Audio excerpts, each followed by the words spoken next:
Vámonos.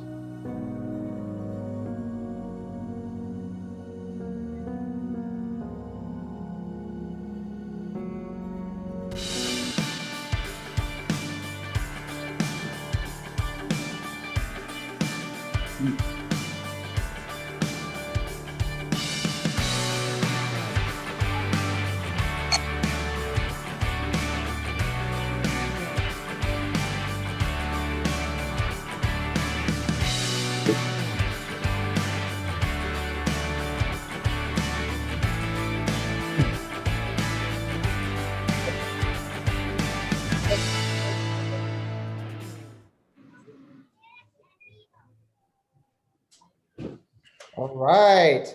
Well, welcome everyone to this great show. I am Chris Sawyer. They call me the sommelier to the stars. That's everyone out there that's watching this show right now is the stars, because we are celebrating International Sauvignon Blanc Day together. Woo! Woo! Yes, yay! I've got Yeah. an amazing team with me, and we're going to go into more detail in everyone and everything in just a moment. I'm going to do some great introductions. We're going to have some fun.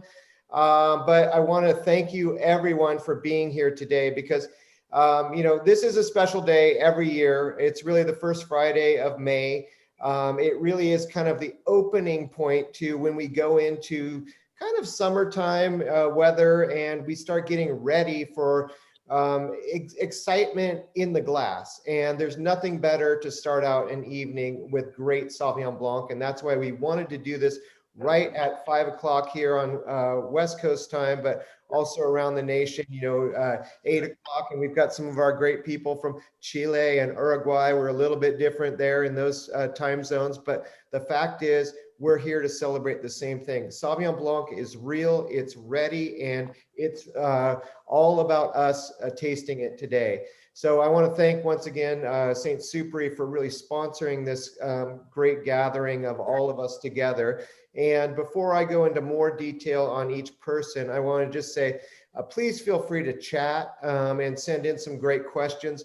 Our great Laura Abbott is going to be taking in all the kinds of chat line information, saying, you know what, this is a pretty good question. We should talk about this later in the episode. So at the end, we're going to kind of get back to some of the really hot questions that you guys are asking.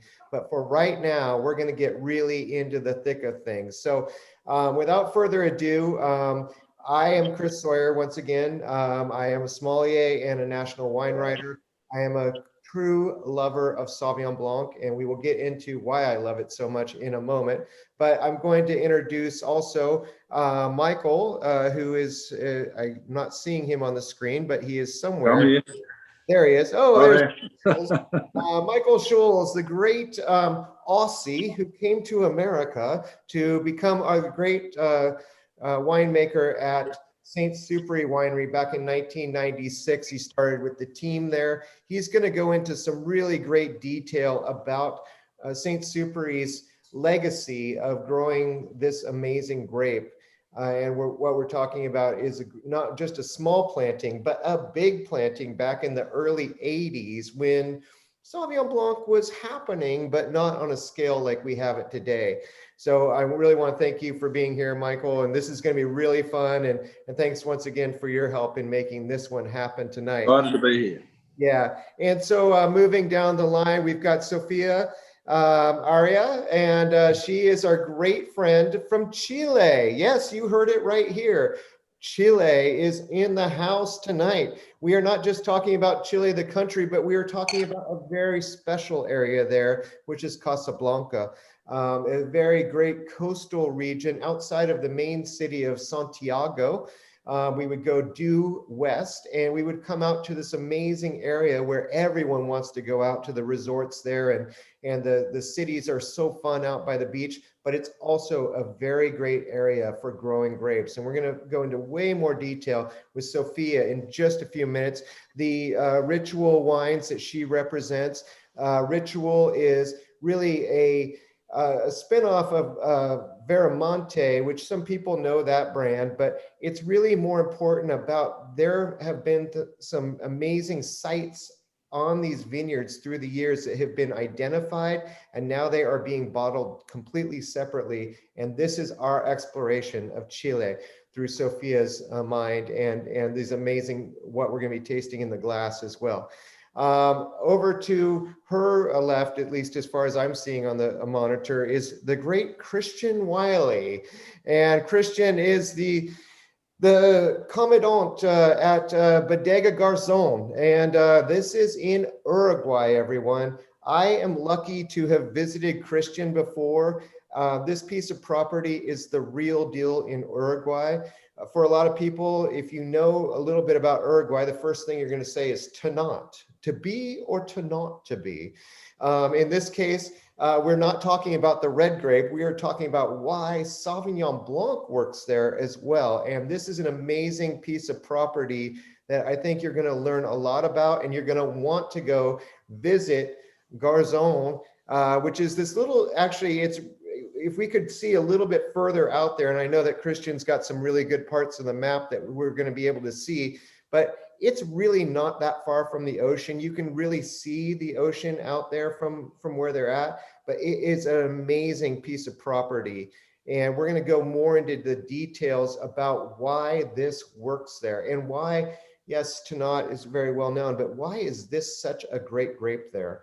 We're going to go into that in more detail. And then we have the great Nikolai Rudimetkin, and he is our great guy from Mexico in Baja, and we're going to get into the wine that he makes, the Lomita, which is his family's property.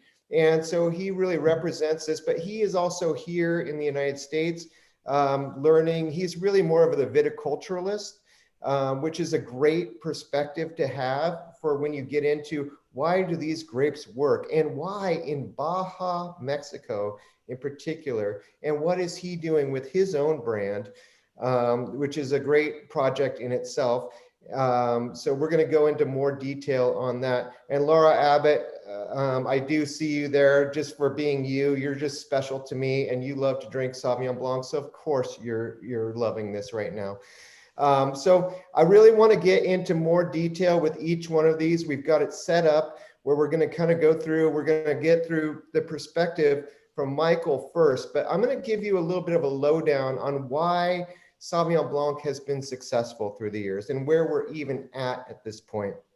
So the first real markings of Sauvignon Blanc go back to the 1500s in France, and especially in the area of the Loire Valley. So if you know where Paris is, if you go directly west of Paris, you come to this amazing area, basically where the Parisians go every August, is to hang out and have an amazing time in the Loire Valley. It's very special because there's a lot of different types of grapes that you can grow there. And one of the most important things, if you learn nothing more about Sauvignon Blanc today, if you did not know this, this might be the best fact you will ever know. Sauvignon Blanc is grown there, and there's another grape grown there called Cabernet Franc. And they were bred together to create a super grape called Cabernet Sauvignon. Anyone hear of that grape? Oh yeah. So this is the kind of white grape that we're talking about from so long ago, but it has so much more impact than we think it does in society because it's the mother of Cabernet Sauvignon as well. So we've got a lot to talk about there, but really the first real mentions of it in historical facts really go back to the 1700s, and it's really right around the 1730s that you start hearing references, especially in the Puy de Loire area right there. It's a very special little point where it's mentioned, and also the Sancerre area.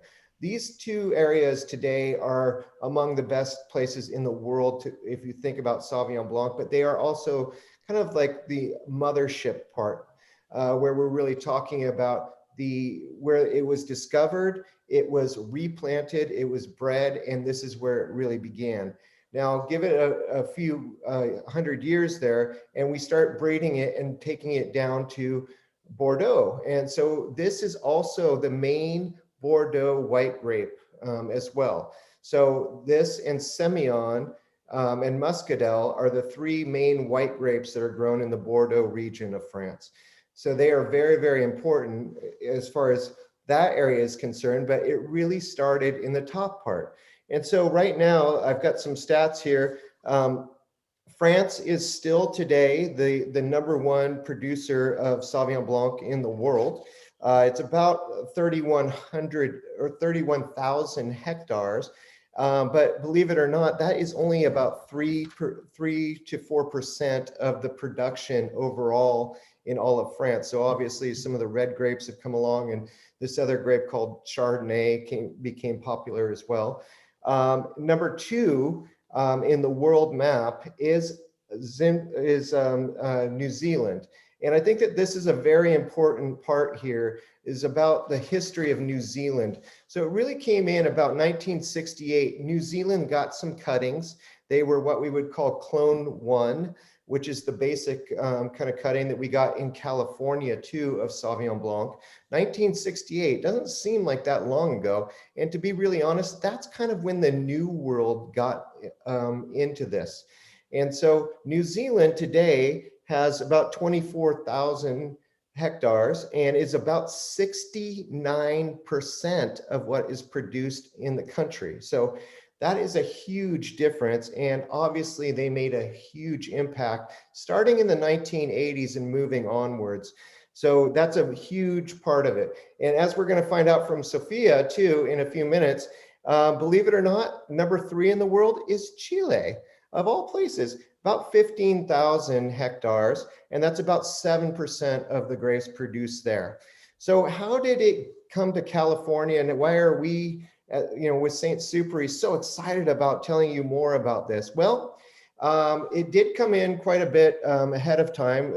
Actually, Charles Wetmore, who really was in the Livermore Valley and really did some great things for the agricultural movement in California, was the first to bring in cuttings. Brought in cuttings actually from Chateau d'Yquem, which is the sweet wine producer of the Bordeaux region. So that's a very interesting point right there. So just before the turn of last century, he brought those cuttings in, and it was propagated, but it was not really that well known or even technically respected, because it was mainly used to make sweet wines until the modern era came along.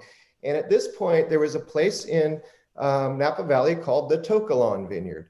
So we go back to the heritage of Napa Valley. And if you love Cabernet Sauvignon, you're definitely going to have a mention of the To Kalon Vineyard. It was the point right there when Robert Mondavi started building his vineyard right there in Oakville, that the To Kalon Vineyard is located right behind there.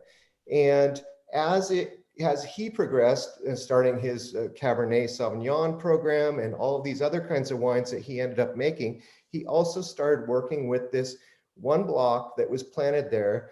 And it is very special because it was planted back in the 1950s. So as far as we know, it is the oldest vineyard site in the Northern Hemisphere.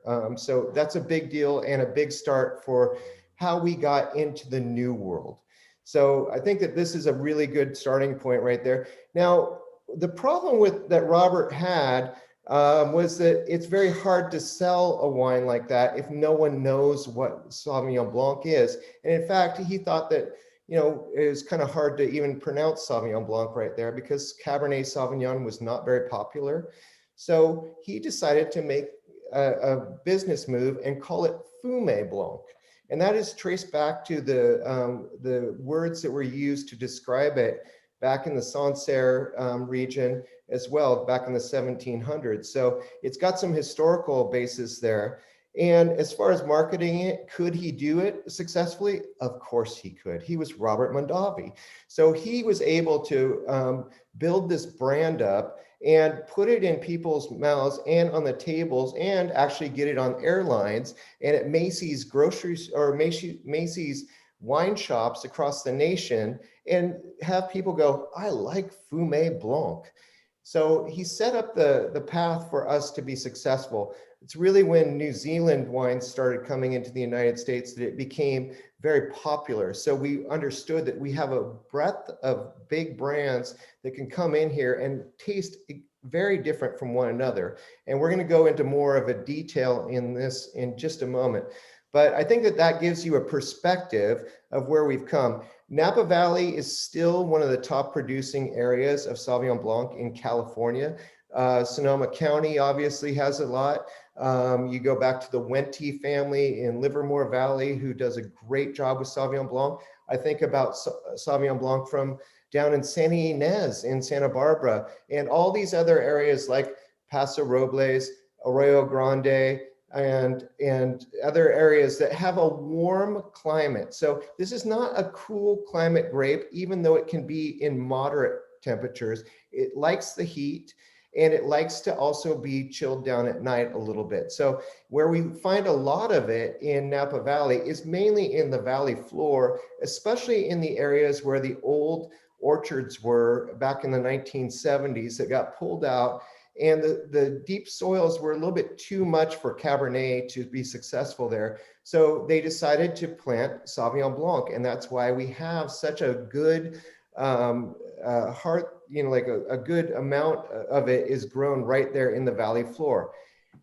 I bring this all up because I want to set this up for success for Michael to tell us about Saint-Supéry, because Saint-Supéry's program went in a completely different direction than what I just said. So the valley floor has a lot of great examples of Sauvignon Blanc, but when the company was founded and the original vineyards were planted up on the mountain, that was a very different story. So Michael, I wanted to kind of give this over for you to start this off and to talk about the Sauvignon Blanc program from Saint-Supéry, from when you came into it and what you got to see, and the emergence of this vineyard, which is the Dollarhide Ranch. And we're going to be tasting that in just a moment. And let me grab the great bottle here, the Dollarhide Ranch Sauvignon Blanc. So Michael, I'm going to turn it over to you to kind of start into the great program that was developed for Saint-Supéry and the two wines that we're going to taste right now. Certainly. Thank you, Chris. Appreciate that. Yeah, look, we've at Saint-Supéry, we're an estate brand, but we've had a real commitment to Sauvignon Blanc. It's super important to us, and we love it. It's a fabulous grape. It's a fabulous wine to make, and it works exceptionally well on our property. So we've a high elevation ranch, a sort of mountain ranch that's called the Dollarhide Ranch, and on that property we grow our Sauvignon Blanc. We actually grow a little Semillon up there and what have you as well. But Sauvignon Blanc has become a very important part of it. But I was fortunate because when I came to Saint-Supéry in the mid-90s, Robert Scully had actually developed and planted some tremendous Sauvignon Blanc on the properties as he established Saint-Supéry. And so part of that was a really cool parcel that I had the opportunity to make some wine from. And it turned out to be, a really exciting glass of wine. And we realized it was a bit of a special block and what have you. And so that has actually become the mother source of and the core of what that wine you presented just now. It's in the picture in front of you right at the minute, that parcel. And so it's the core of this blend that Chris showed, the Dollarhide Sauvignon Blanc. And it is that because it's just a really special block, and it really presents some really consistent flavors, but very powerful flavors of grapefruit, of green lime, of citrus, and what have you.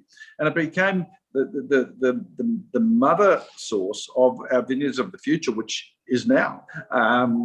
And so, realizing it was so special, we went through and actually created our own selection from this parcel. And we found vines that had, after it already proven that it made tremendous wine, found vines with great health, great fruit, great display, and had great flavour on the vine. We found those vines, we took cuttings from them, we created some more plants. And so from those plants, we created a couple of rows. From those couple of rows, we created the parcel, and then so on and so forth. And now the majority of our vineyard out there comes from these mother vines. So we have our own sort of selection of Sauvignon Blanc, which is pretty special.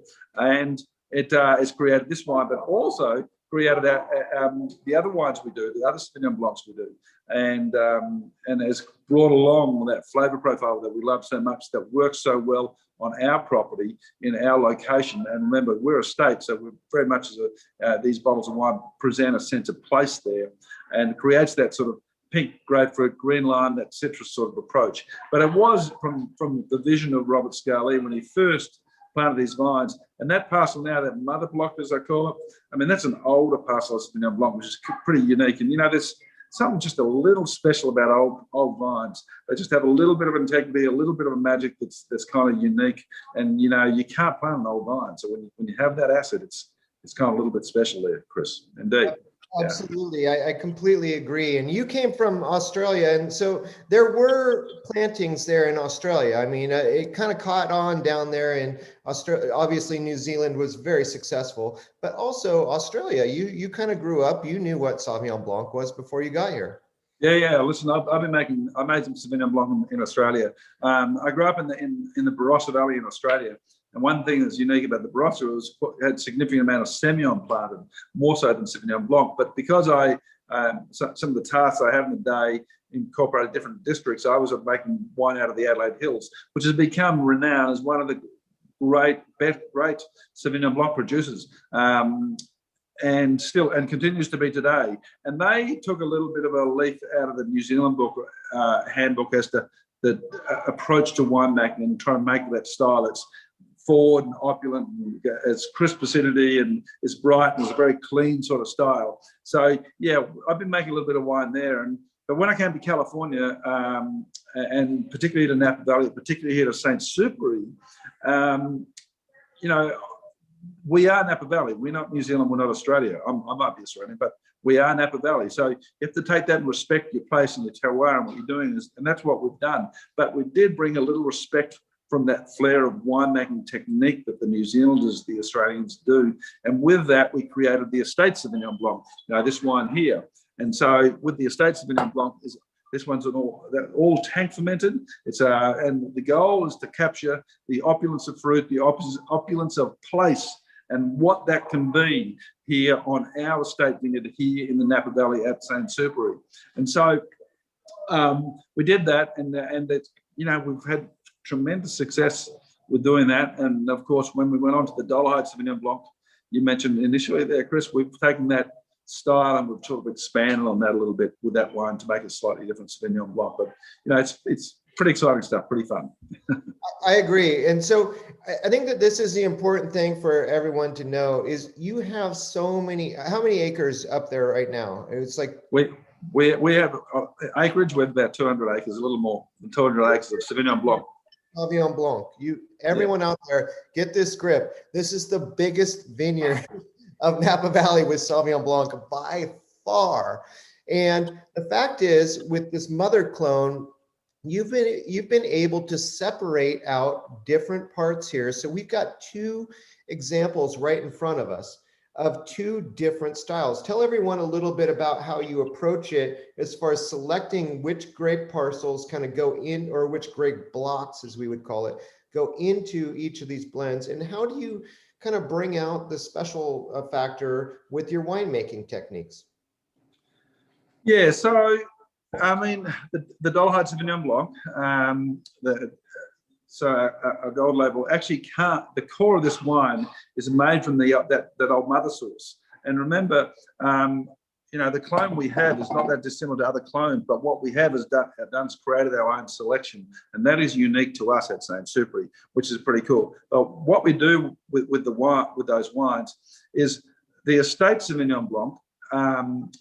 We are tank fermenting that wine, and we are sort of respecting that winemaking style that has no oak and what have you, that tank fermented approach with the goal to capture fruit and the essence of place, the essence of Sauvignon Blanc and what Sauvignon Blanc is on our property here at Saint-Super in Napa Valley.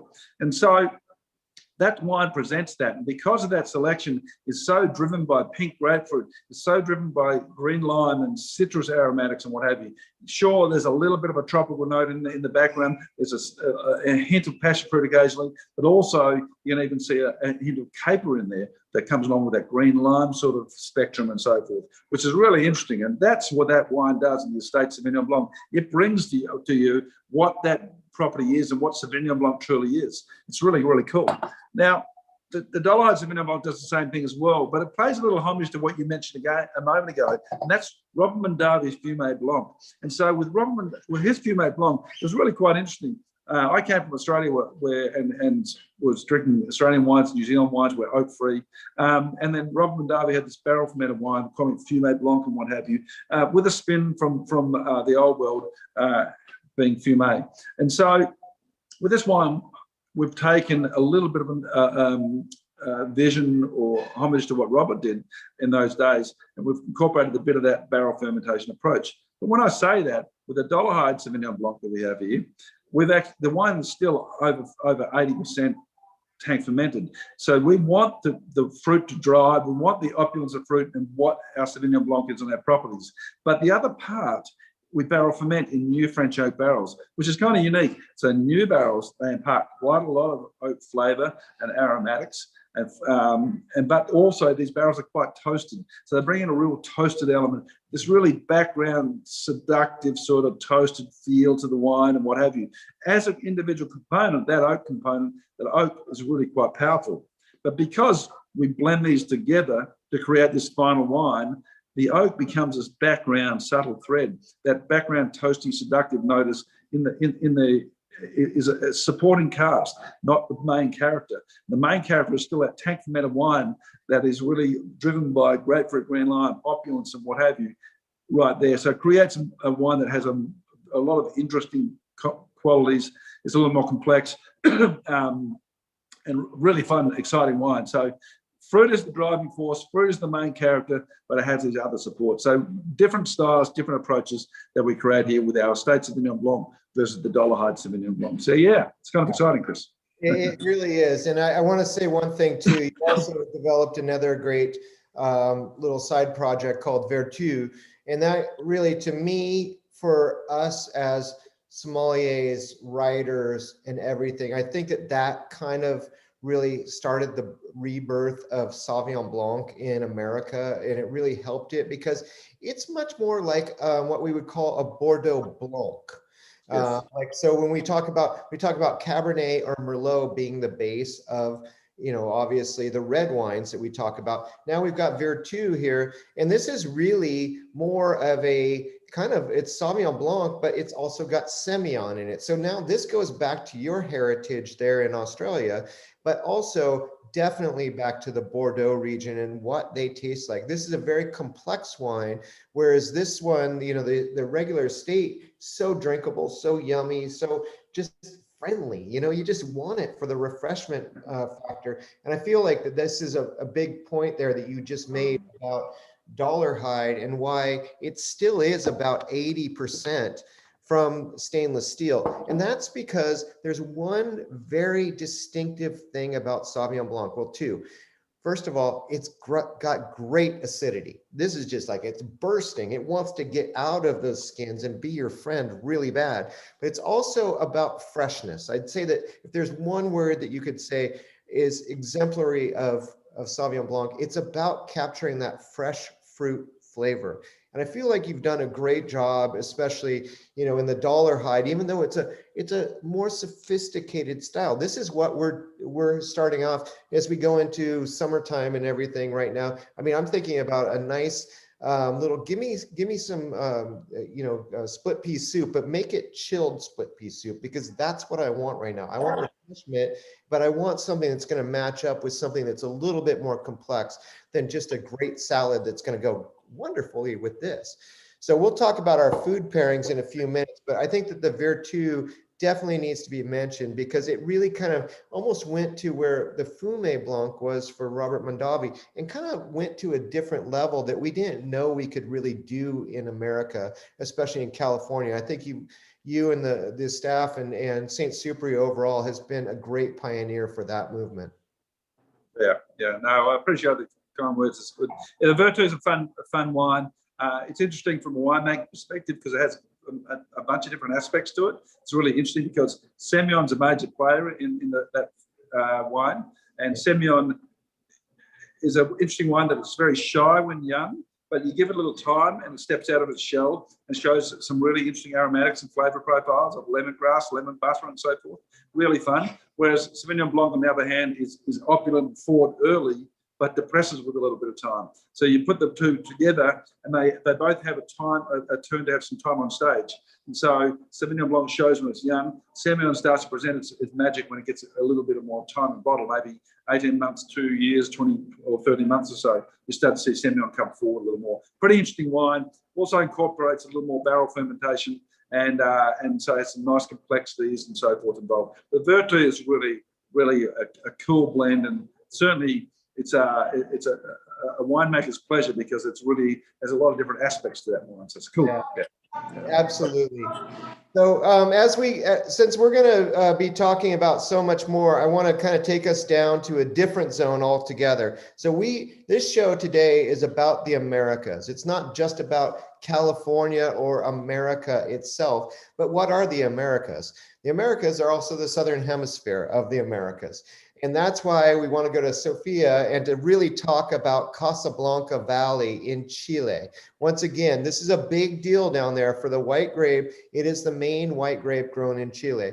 Sofia, I've got this great bottle of Ritual in front of me, looking so good. I can't wait to taste this right now. It's so good. I love this Ritual brand, and I love how you have really focused on these vineyards and these vineyard blocks that are so special to you and to this area. So tell everyone a little bit about Casablanca and what makes it so special to grow grapes. Thank you, Chris. So, well, Casablanca was firstly developed late 90s, and it's a valley that it's more or less, I don't speak miles, so I had to write it down. 18 miles on a straight line from the Pacific Ocean. So if you know the Pacific Ocean, there's a map that you will see. The Pacific Ocean, we have the Humboldt Current, which brings the temperature down very low. So it's like a big air conditioning for functioning there. And all the cold breezes coming to the continent. And we have sort of like a hallway straight through the ocean and allows the cold breezes to come in. So what you will see there in Chile, Chile is a long, thin country, and we have two main geographical aspects that sort of defines or help us to create different kinds of weather and conditions. So we have the Andes Mountains, then we have the mid-valleys, and then we have the coastal range of mountains.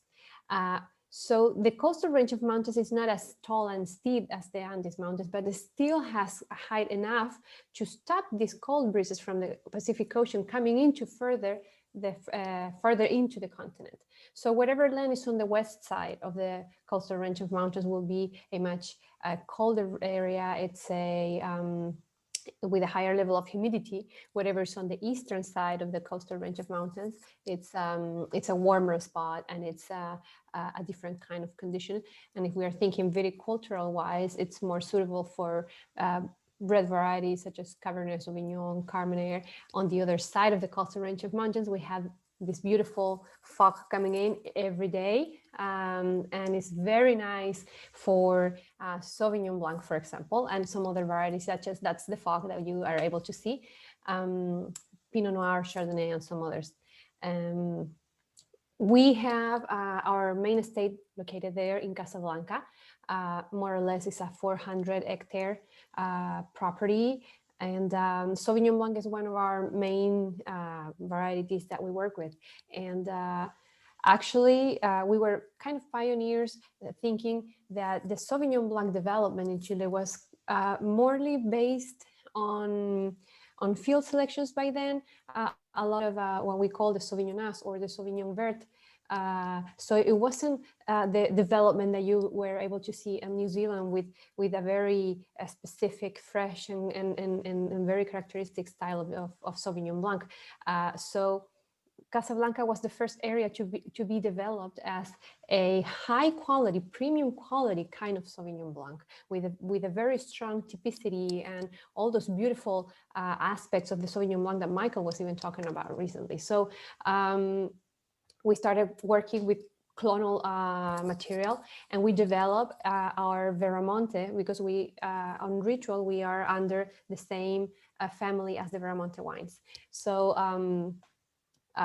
we started firstly developing our Veramonte Sauvignon Blanc, but later, as the vineyards started growing and started getting older, we saw that certain blocks had a different kind of not only profile, but also a different kind of mouthfeeling, a different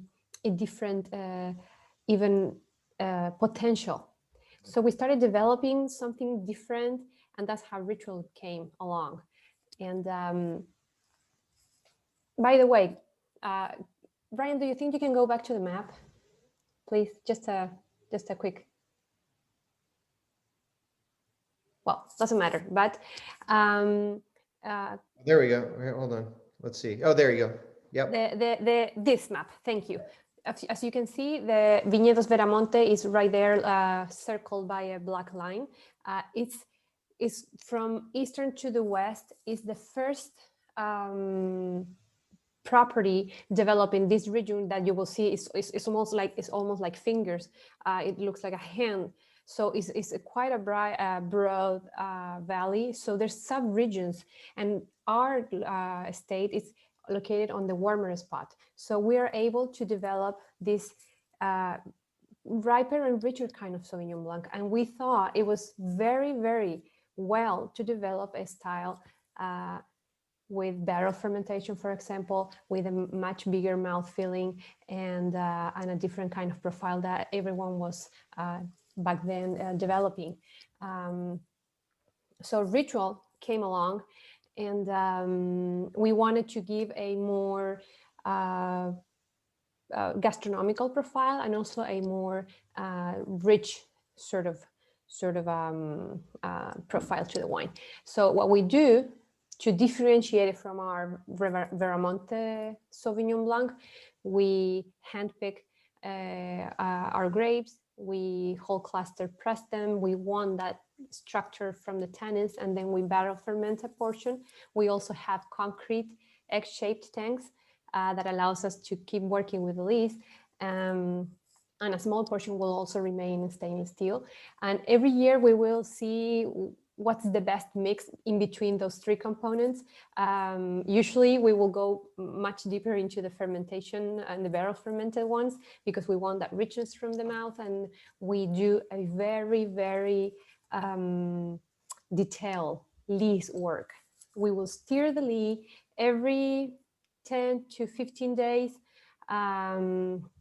so that we get all that richness from the lees, all the richness from the amino proteins, and also the barrel fermentation. We don't use oak. New oak. We only use older barrels, French.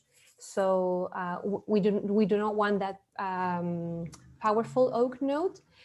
We think it overpowers our fruit, but we do want the richness of the tannic structure from the oak, but it's an older barrel. And we will steer the lee so that we get that creaminess and that mouth feeling without losing the freshness, being extremely careful with oxidation.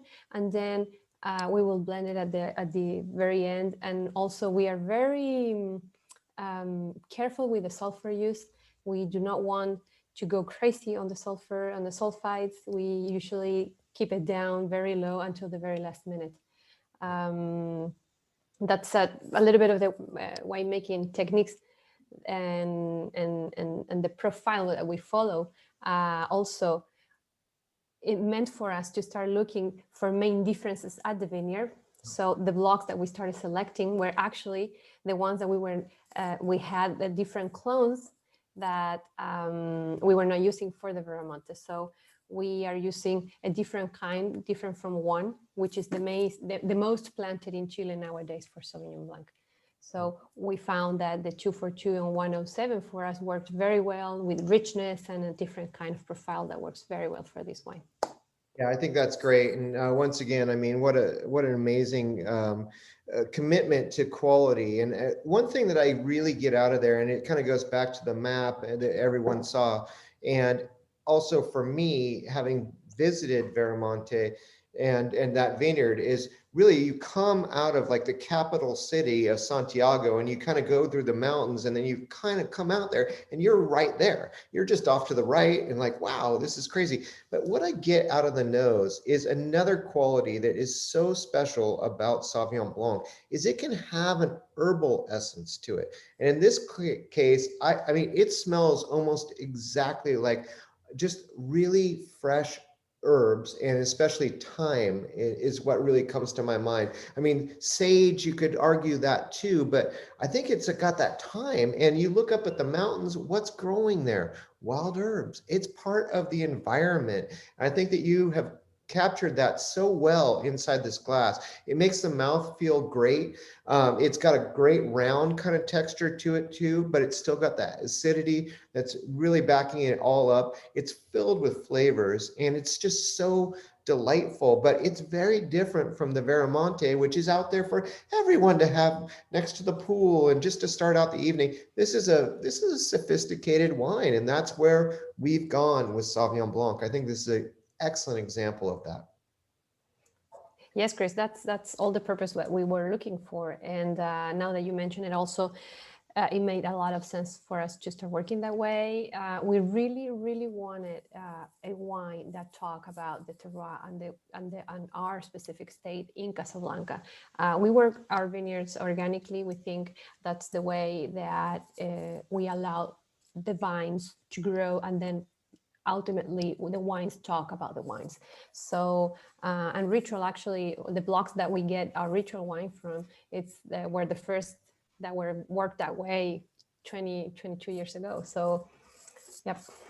That's amazing. Well, thank you so much. And we're going to talk to you. We're going to bring you back in a few minutes because we got to talk about food. And I love the cuisine down in Chile. So we got to get your favorite picks about what it goes with and let everyone know that too. But let's move over. Let me kind of open this up a little bit here and kind of explain to you, everyone out there, about something that connects all of these regions in the Southern Hemisphere and the southern part of the globe. And it is actually it's a kind of a line, it's a bridge that connects all of them that would suggest that the that the continents were together. And it is a type of granite that is decomposed granite. So you will find it not only in Australia, New Zealand, Chile, going into Argentina. You'll also find it in Uruguay. And there's no one better to explain decomposed granite than Christian Wiley and the great Bodega Garzon. I have been to this amazing piece of property.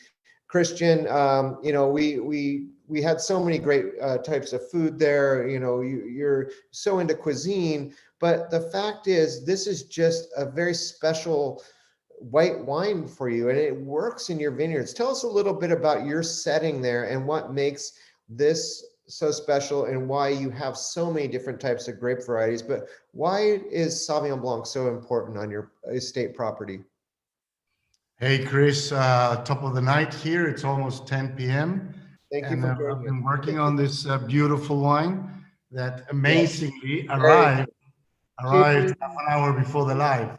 So thank you so much, Saint-Supéry. It's an amazing. It's great wine. Way to enjoy this International Sauvignon Blanc Day. Yep. And I'm just stoked. I'm super happy that Emma thought of me all far away, and Lady Chanel and all that. But here we are. We qualified. So you've been here, but I doubt that many people know Uruguay. I doubt that they know the country or where it is. So if you don't mind, just to bring you to Uruguay, if Ryan could run the video, or the map or the video. Here you go. Here we go. Let's go to Uruguay. Let's go to Uruguay. What you're looking at is the Atlantic Ocean, latitude 34.5 south, which equates to Pichilemu in Chile or Adelaide. And only 10 miles from the ocean, you have this very cool climate, new 21st century terroir that it's oriented towards the south. So we get 10 miles are in the ocean, a super hippie chic town of Jose Ignacio. If you keep going south, 4,000 kilometers, you run into penguins. So this is very, very cold, cool climate. The images you'll see is Bodega Garzón. Believe it or not, this is a trial. This is still an experiment. It's only a $200 million experiment. It's the first LEED certified winery in the world. All of the facilities were built according to the US Green Council. And one of the main pillars for us is sustainability, with the way we work the vineyards, the way we work the wines, and of course, all of the tourism. We have been named the New World Winery of the Year with less than 5 years of existence. So I think we're probably the newest to get the award. Our icon wine, Balasto, sells through La Place de Bordeaux. And we've achieved quite a few things, like getting in the top 100 wines of Wine Spectator in the world. The gentleman on the screen is Don Alejandro Bulgeroni, a true visionary, the most important businessman in the region. And he just basically bought this piece of land for windmills. His wife said, don't spoil the view. You have enough windmill parks around the world. So there you are. You have this big granite boulder with amazing biodiversity. As you could see, capybaras. This morning I was walking the vineyards. There's ostriches, there's wild boars. It's like a little bit like a Jurassic Park. You could see palm trees. It's very, very, very, very pretty. So basically, he couldn't put the windmills at the top of the hill. And the local guy said, okay, you're going a little bit too fast for me there, Ryan. Can we go back? It's okay, the photos, but there you go. Anyway, don't worry. I can see what he's doing with the images.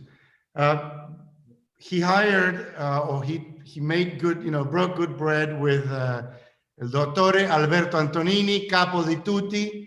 I am from Chile. I've worked and made some wines in Casablanca Valley, studied in UC Davis, but always Alberto was like this beacon of dream quality, and ended up working with him here in Garzón. And basically, he looked at the place, figured out latitude south, the perfect Southern Hemisphere positioning, cool climate, granite, biodiversity, a massive indicator of a good terroir. And he said to Don Alejandro, yes, I think you can grow great grapes. So what should we do? And Mr. Bulgeroni said, okay, you're the expert. I'm not going to do a trial. I'm going to go full on. So just tell me what you think is going to work here. And that's how Sauvignon Blanc arrived to the equation. Sauvignon Blanc is our second biggest planted grape variety. The main white grape variety here is Alvarinho. We get a lot of rain. We get more than Bordeaux. So this is not the typical New World desert climate without rain. Here you have a lot of rain, a lot of natural acidity that cuts across all of the wines. Ryan, if you can change for the next slide, please. So here we are. This is basically the CAT scan of Alberto Antonini or Eduardo Felix, our vineyard manager. We have more than 20 grape varieties because this is a trial. And basically on the slopes facing south, in the Southern Hemisphere, it means that they're protected from the sun. And in our case, they're super exposed to the ocean breezes. That's where we plant the white grape varieties. In this case, the turquoise, for you to figure out, is the Sauvignon Blanc.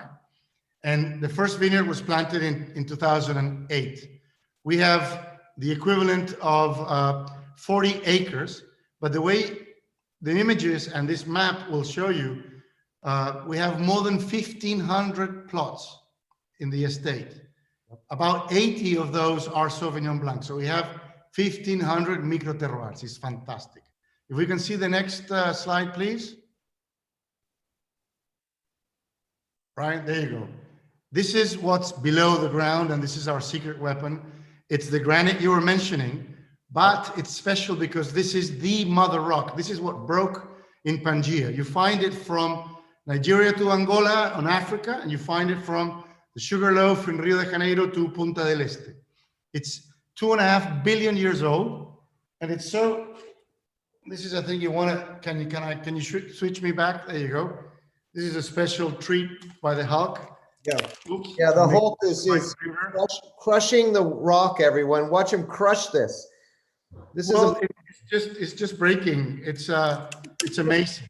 And basically get some action in here, so I had to have him crush this for us. And I'm not that strong. I'm not the Hulk or anything like that. But basically what we want is it's the roots to go deep and to break through the rock and get as much minerality as possible. And the other thing too, that when we saw the interior kind of part there, which is super fun to look at as you're walking down there, there's always little bits of water coming out of there. So you know, really one of the things that we want with when they're world-class grapes, they're usually struggling and they usually need water. So they're always in the search. They're going down deeper. And this is one of the grapes that really, really is known for digging downwards. And so these roots will find this water, and granite just happens to go, it's very, very pourable. So, I mean, it's not like a sponge. It's like it just actually the water goes downwards. So it's a good runoff, and that's a really positive thing for these grapevines to have to work. I think you've mastered that there. Well, we have this climate that is rainy. It rains in summer. So when we get, you know, let's say an inch of rain, thanks to the granite, it percolates. Right. Thanks to the slopes, you know, it runs off. And then thanks to this big fan that we have on the Atlantic Ocean, figuratively speaking, on top of Punta del Este and Jose Ignacio, it dries up very quickly. So after 1 hour, we can go back and keep working the vineyards. Yeah. So here today, what we're doing, and I apologize, I've almost finished the bottle. We're doing. On it. You got the same one? All right. Yeah, I've so got this is Garzon is the name of the place, of the municipality, of the town, of the winery. And obviously we have a Sauvignon Blanc Reserva, which is sold in the States very successfully. And right there in Napa, it's your favorite yeah, shop. It's a bounty hunter. Bounty hunter, yeah. So available there. So basically, why Sauvignon Blanc in Uruguay? This is very similar to the conditions in the Loire. It's very, very similar, humidity, biodiversity, and you basically have wines that have amazing aromatics. Most of our Sauvignon Blanc is 530, the clone, which is pretty much the clone, the best smaller bunches, very, very strong aromatics from the Loire. And that's why the wine, in this case, is much more similar, the typicity, to Sancerre or Polyfumé. And you have pears, you have amazing minerality, a lot of freshness, and tremendous mouth-watering acidity. Yeah, that makes it. Yeah, absolutely. I think you've got a little bit of a little exotic kind of melon. It's almost like passion fruit, but it's got everything going on in there. It's the natural flow of it is so great, and it does have a lot more presence there. I mean, it's the acidity is very fresh. It's very fresh acidity.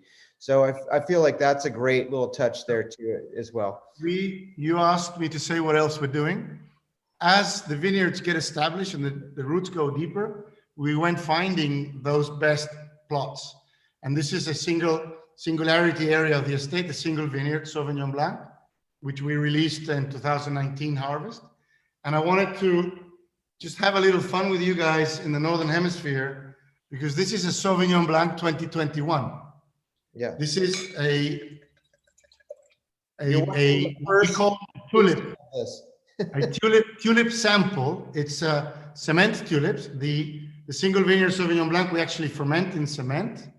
They have jackets around the wall, so there's no thermal shock, and we leave it on those tulips on sur lit, so there's a lot more mouthfeel to it. So I'm sorry, but this is probably the first 2021 Sauvignon Blanc you'll see in the Northern Hemisphere. Salud. What's a better day to do it than Sauvignon Blanc Day, everyone? Yeah, Sauv Blanc Day. Yoo-hoo! Cheers to that. Thank you, Christian. We'll come back to you in a few minutes because some of you may have seen Francis Mullman, one of the world's greatest chefs, in one of those pictures. Oh yeah, he works with them. And wait till you hear some of the stuff that Christian's going to say as far as food pairings. But we can't do that because we have to go to the new world. And we're talking about, let's go up towards California, but let's stop in Mexico.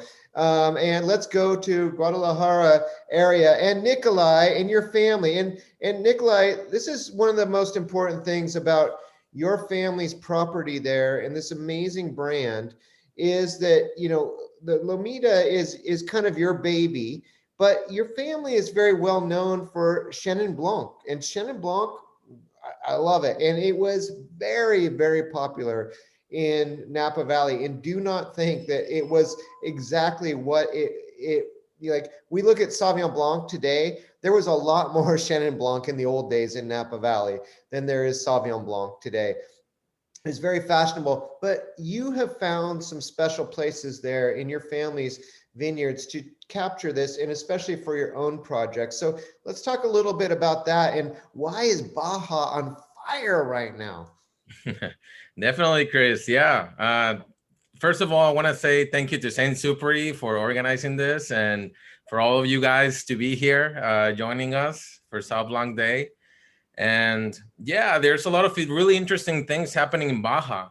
Obviously, you know about the wine that we're talking about right now. And we also have a big gastronomy effect right now. And also like even making beer. And it's really starting up a lot of like new things, you know, and you know, the Mexican cuisine has a lot of spice, has a lot of flavor. So we're trying to keep up with the food, you know, like we have the great, whatever region it is, Oaxaca, Baja California, Baja Med, Mexico City, like we have so many cuisines that we need to adapt to that, you know? So we, as a region, we actually are pretty new, you know, we've been planting like the older generation, which is like Cheto, Santo Tomas, it's been for almost 100 years. And then there's different waves of wineries. So pretty much in Baja California, everything started about 20 to 25 years. That's the next generation of wineries, where you got not just mass production, but you got like, okay, let's do some quality with these grapes. And then that's when the quality started improving in the last 20 years, you know, 25 years. And it's that's how we started. We're part of well, there's kind of like different waves, you know, but the second wave from the second wave, you know. So we, my uncle who started the winery with my grandparents, he, at the beginning, we bought the ranch for my grandpa just as a retirement ranch, you know, and then my uncle came to the winery and he was like, hey, I heard there's some grapevines being planted around. So he planted the grapevines. And then we were like, what are we going to do with these? No? So we started making the wine, and that's how Lomita was created. And then after Lomita, we bought a second property, Carrodilla, Finca La Carrodilla. And that's a different project that doesn't have Sauv Blanc, but Lomita has a beautiful Sauv Blanc that comes from actually a little like close, is in that area. That's Carrodilla right now where you're seeing. But we have a block that is like right next to it. That's our Sauv Blanc that is about 10 to 11 years old. And on that part of the property, yeah, that's the whole team. And on that part of the property is, as you know, Baja is actually a really new territory. Like you were saying with Uruguay, it's a really like millions of years old. We're pretty new.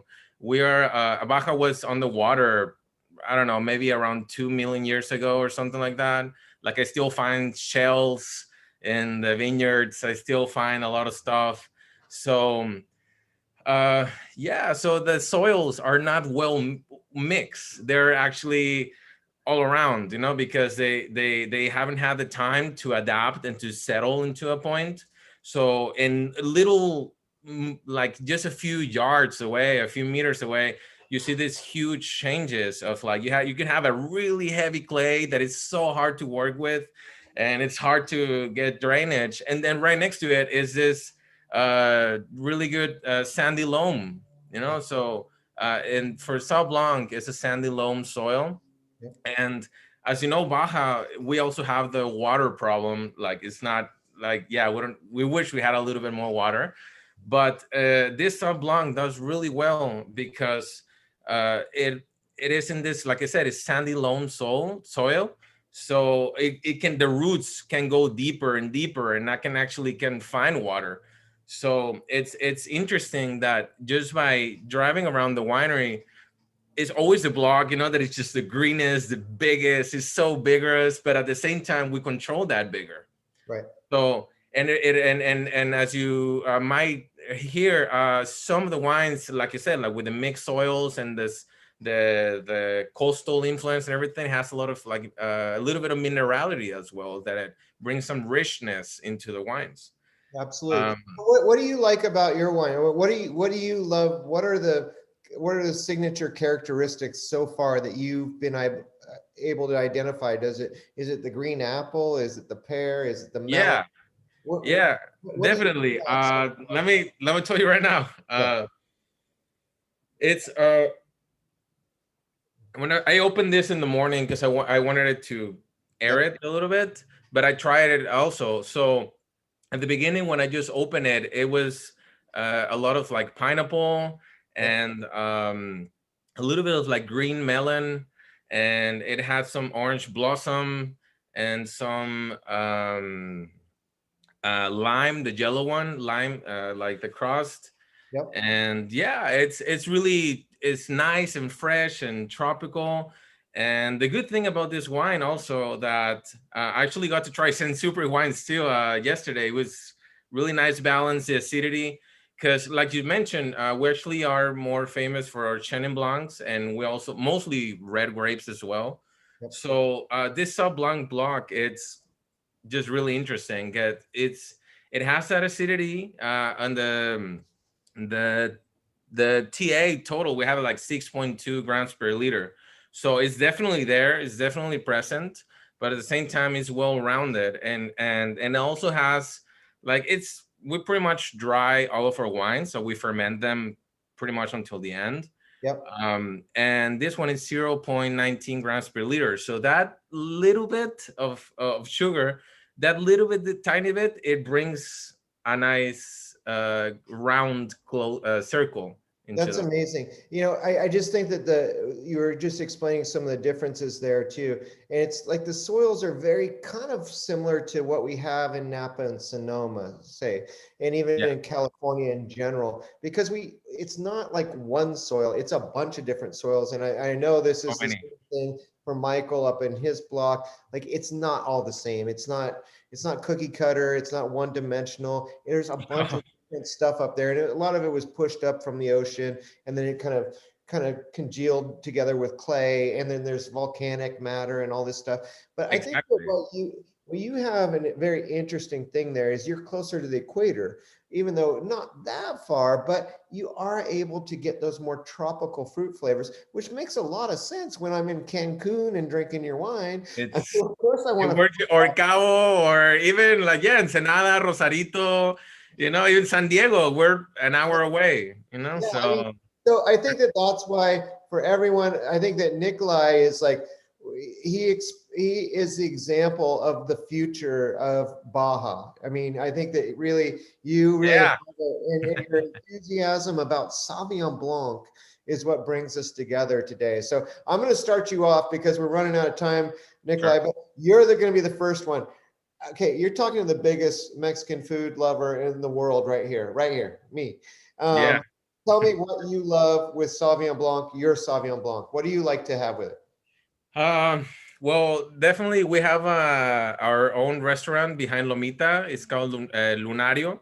Oh, Tras Lomita also, it's like you have two restaurants in one. That's Lunario right there.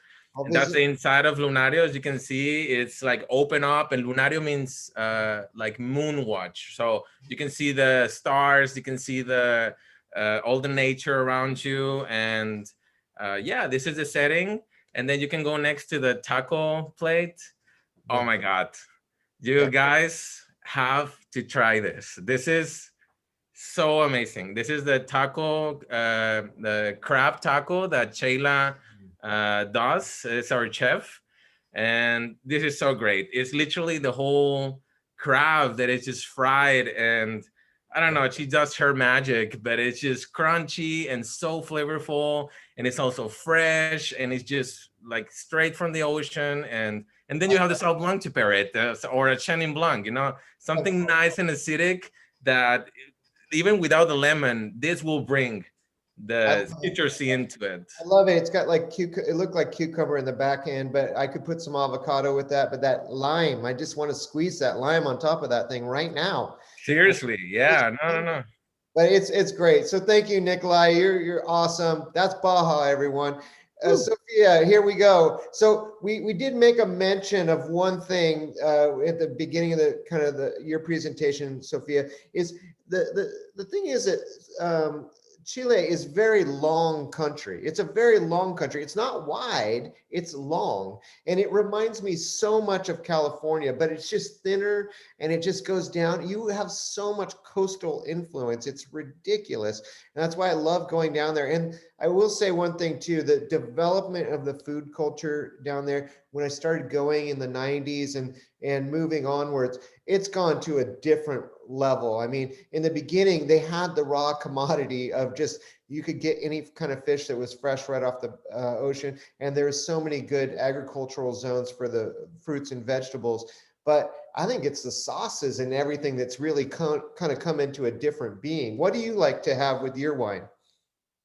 Well, next to that, soft shell crab, it's hard to beat.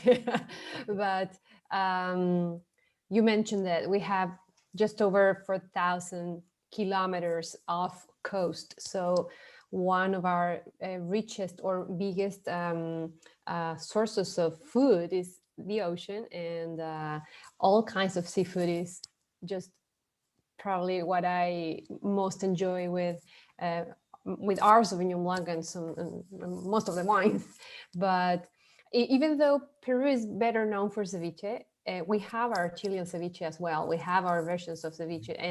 And as you say, the last 10 years, the gastronomy has developed so much in Chile that we are even going to rescue all the food and the gastronomical patrimony that we have. So I would love to say there's this seafood particularly that is called pure, that is very rich in iodine, perfect to pair it with, or how you call, I forget the name in English, but it's called uni in Japan. Uni. Uni.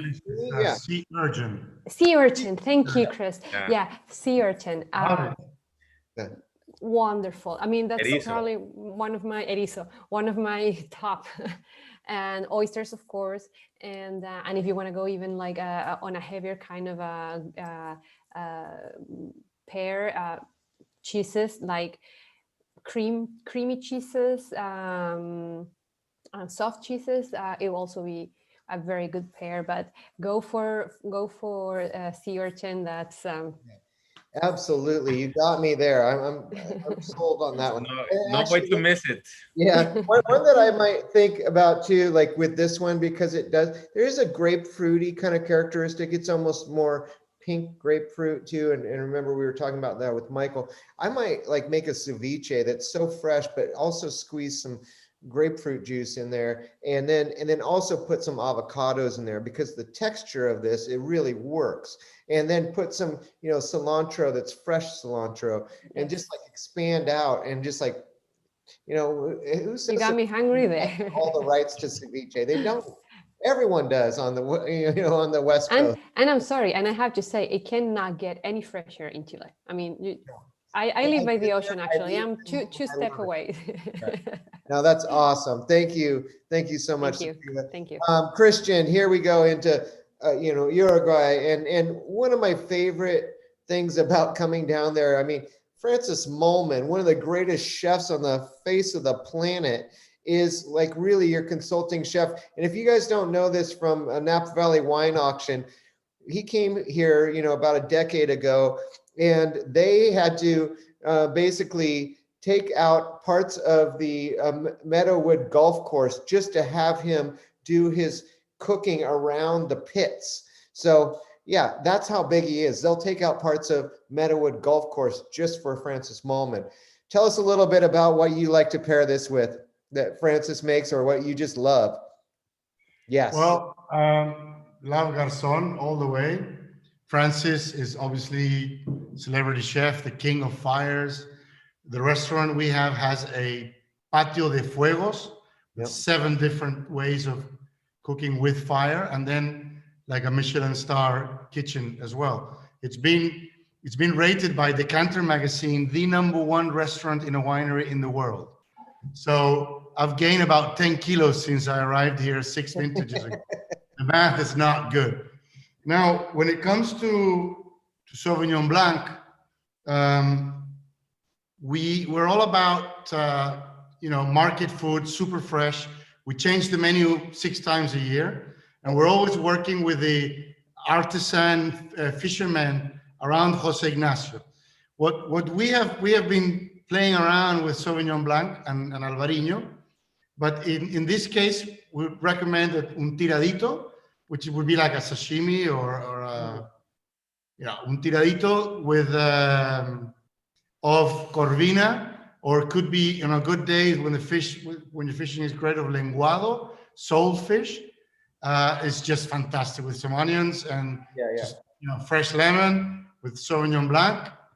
Boom. Boom. And the great thing is Francis has, he's gone all over the world with all of his stuff, and like you usually find him, he loves being near ocean areas, like in Florida or wherever he's at.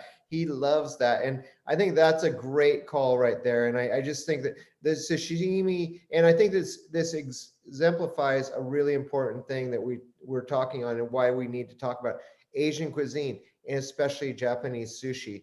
I mean, that's what Sauvignon Blanc can go with. I mean, it's that big, and these are very complex Sauvignon Blancs. These are not baseline that we just tasted here. These are like the top dogs, and sophistication is part of it. And you do not have a baseline Sauvignon Blanc with a great piece of sushi or sashimi. So if I made your mouth water, now something warm with Sauvignon Blanc with a single vineyard, which is a mouthful, a little bit more, surly, creamy. In the dome, which is, you probably saw at Meadowood, we actually ripped apart the croquet lawn, which was bad. Anyway, the celebrities.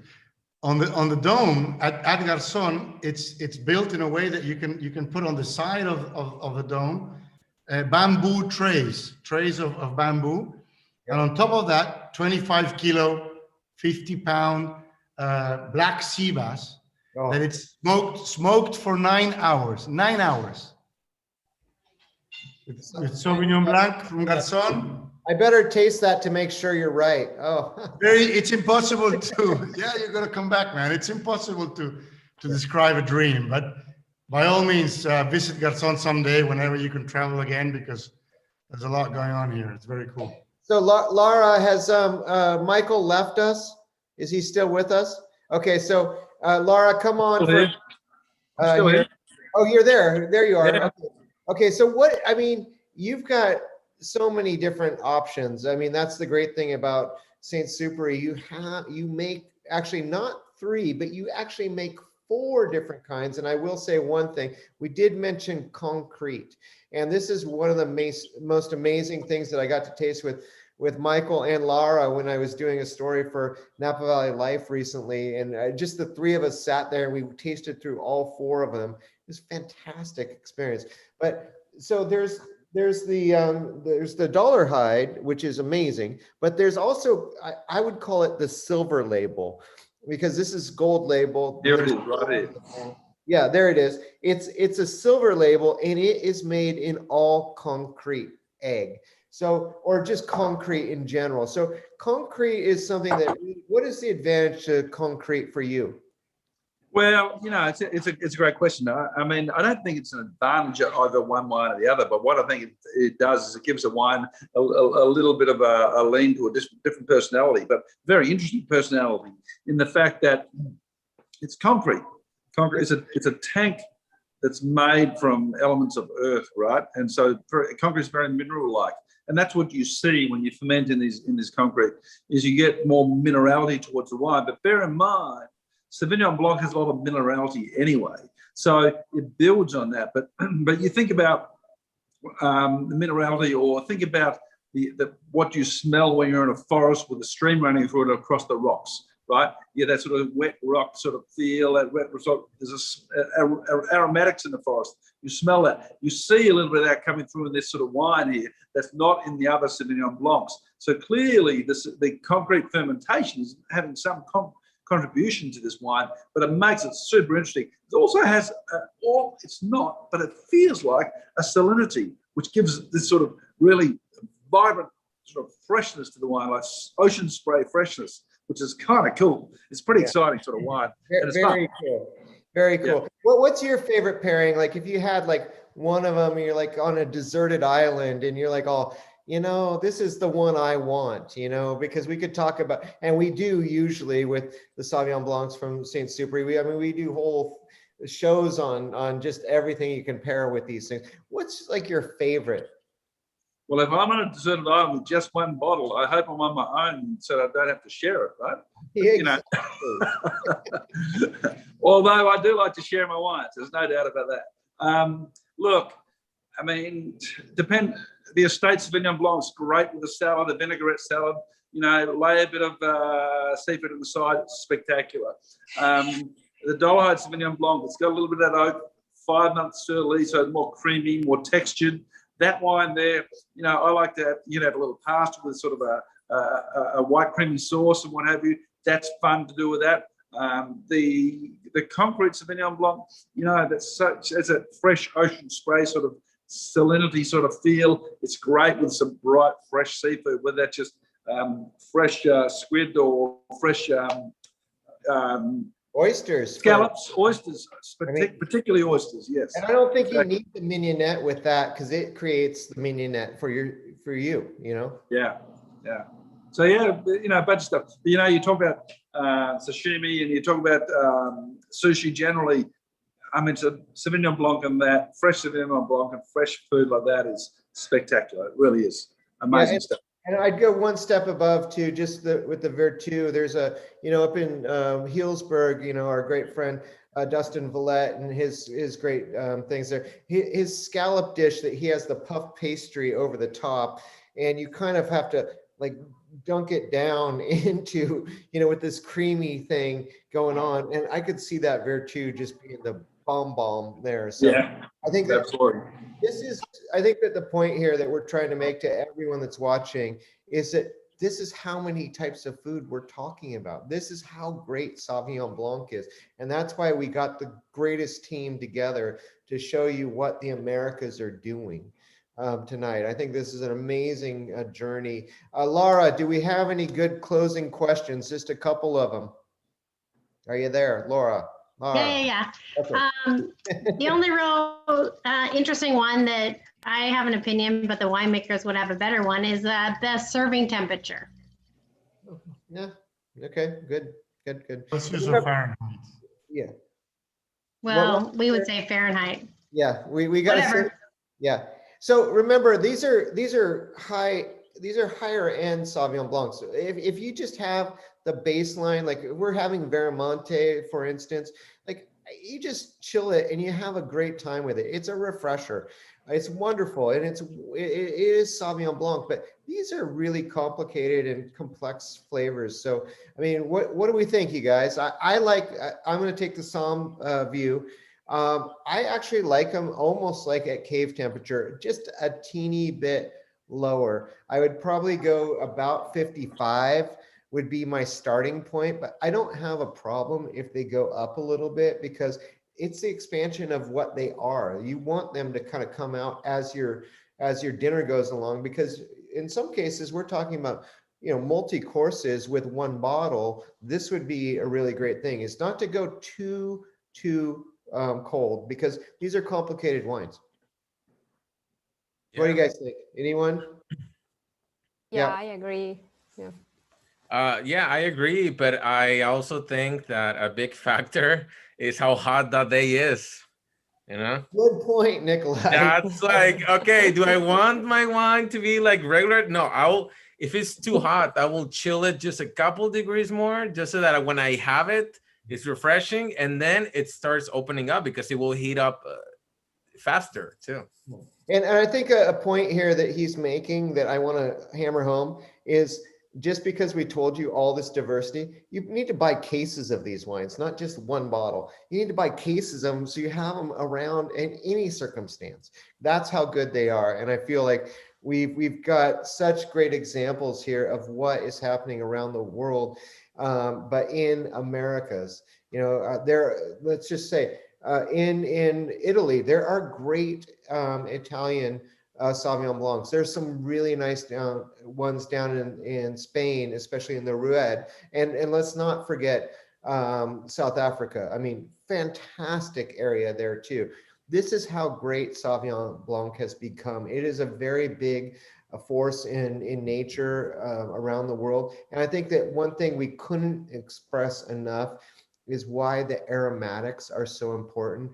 These are the best smelling wines you will ever find. And they are so dynamic in how they smell that there's so many reasons to continue to pursue these year round. I mean, this just happens to be a day where we get together, and this is fun as a group to talk about the greatness of this grape and all these expressions of the grape. But it's there for you all year long. And I think, hey, Chris, here's another great question that just came through, and I think a perfect one to end on. Yeah. What's an aha Sauvignon Blanc moment from each speaker? So it could be a wine in the vineyard, anything. So Michael, I see you nodding. Exactly. You know what, for me, an aha moment, I mean, from a winemaking experience, is, you know, the realization of how special Blanc was out of the Dollarhide Ranch. That's an aha moment for me, because in the early days as a winemaker, it was really eye-opening that it could be that impressive and that consistent. But from an aha moment of food and wine, well, there's just too many, you know. Yeah. How about you, Nikolai? Yeah, for me, to be honest, like I said, I'm actually drink more reds. I drink like just more bulkier. I even drink more beer, to be honest. But yeah, it's like, you know, when you make wine, you know, you need beer, and when you make beer, you want to celebrate with a wine. So it's, yeah. But I definitely remember this a lot with our chef, you know, because this is a wine that since we started doing it, everybody, all the chefs are super excited about it. They're like, oh my God, we want to pair it. We want to pair it in Tijuana and San Diego and LA, and with our own chef. And it's just so fun to pair it. Like you say, it's so versatile and it's so refreshing, and it can go, you can never go bad with a nice Sauv Blanc. No, you can't. Absolutely. It's impossible. Good points all the way around. Sophia, tell us, what was your aha moment? So just lost in translation a little bit. Aha will be like a realization moment, like yeah. Like all right. This is the bomb. This grape is amazing. I want more of this. Yeah. Okay, so I recall the first time, because just making sure the long story short, I used to work before Veramonte. I used to work in Colchagua region with a lot of reds, Cabernet Sauvignon, Carmenere, so no whites. And I came to Casablanca, and the first time I tasted a fermenting Sauvignon Blanc tank. That was my aha moment. I was like, oh my God. Even though I have tasted the wine, you know, it was so different to go into like the fermenting tank and see all the smells coming through and coming out like so vividly, that it was like, oh, okay, this is something that I really want to like pay a lot of or work a lot on. So that was a very intense aha moment for me. It's really aromatic in the tank, right? It's just It is. so Right. much. It is the bomb The bomb. entire You know winery exactly. smells like it. Yeah. I know, yeah. Drinking the 2000, he's sipping on it. The 2021 already, you know, he's got it right in front of him. How about you, Christian? What was your moment? Well, we, in January, at the beginning of January 2020, we had a very special visitor in Garzon, which is Steven Spurrier, who was always super friendly, super kind, like inspirational. I've seen him during 30 years in the industry, and I'm, limitless respect. Yep. And we were tasting the wines together with Mr. Bulgaroni, the boss. And I get a little bit passionate and carried away, and we bring out the Sauvignon Blanc single vineyard for the first time, even for Mr. Bulgaroni. So he's tasting, and Stephen was very serious, as he always was when he was tasting. And Don Alejandro tells him, Christian here, this Chilean here, says that the wine, my wines, not in this way, he's actually a lovely gentleman, but he said, my wines have a typicity like in France, and they have very good Sauvignon Blanc in Bordeaux. So Mr. Spurrier, went to his routine, and then he says, well, I beg to differ, Alejandro. The character is of the place, but it recalls Sancerre. Yeah. Aha. That is a super compliment to anyone out there that knows Sancerre. That's about as good of a compliment as you get. So there you go. Wow. And from Steve, rest in peace. I love the guy, but he said that in front of my boss. Is like, that's awesome. I would just say for me, I can pick about hundreds and hundreds of experiences I have had with Sauvignon Blanc. My greatest experience is being out in the vineyard and crushing it in my hand and sticking my nose inside my hand and smelling it and wanting to taste that version inside a bottle. That's the greatest thing about Sauvignon Blanc. And that's why we have great winemakers and proprietors here in this show today, is because they all feel the same way. I mean, this is it. I mean, it's one of the greatest grapes on the face of the planet. We already know that. It's the father of Cabernet Sauvignon, you guys. Yes, Christian. Yeah, I know. It's the mother. It's the mother. The mother, yeah. It's more important than the mama. We're bred. Okay, Cab let's Franc, not go there. yeah. Cab Franc is the dad. It is the grape that we cherish so much. And don't forget, we can make sweet wines out of this too. And it has such diversity in style and class and everything that we can do. That's why we wanted to show you guys an amazing experience here. Don't forget, Sauvignon Blanc Day is every day of the year. I think that's the most important thing we want to drive home to you. And we want to show you why the Americas are so important for where we're going with it into the future. It's New Zealand, don't get me wrong. We love New Zealand Sauvignon Blancs, and we've learned so much. But I think one of the differences here too is there's a green factor that you get into with New Zealand ones. Like sometimes it smells like asparagus and it tastes like asparagus.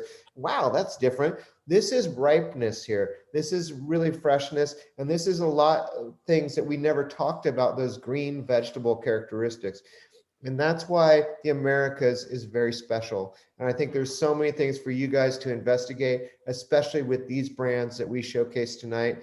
And I love, I want to thank St. Superi once again. Cheers to St. Superi and all of our great panelists. Thanks once again, you guys.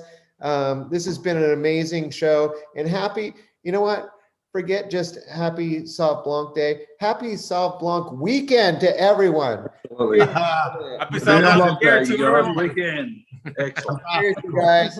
Thanks so much for joining us. And thank you so much, Laura and Ryan, for making this happen. Thank you, Emma, too, from St. Superi, and our great friends. Thank you for just listening to us and to enjoying this moment with us.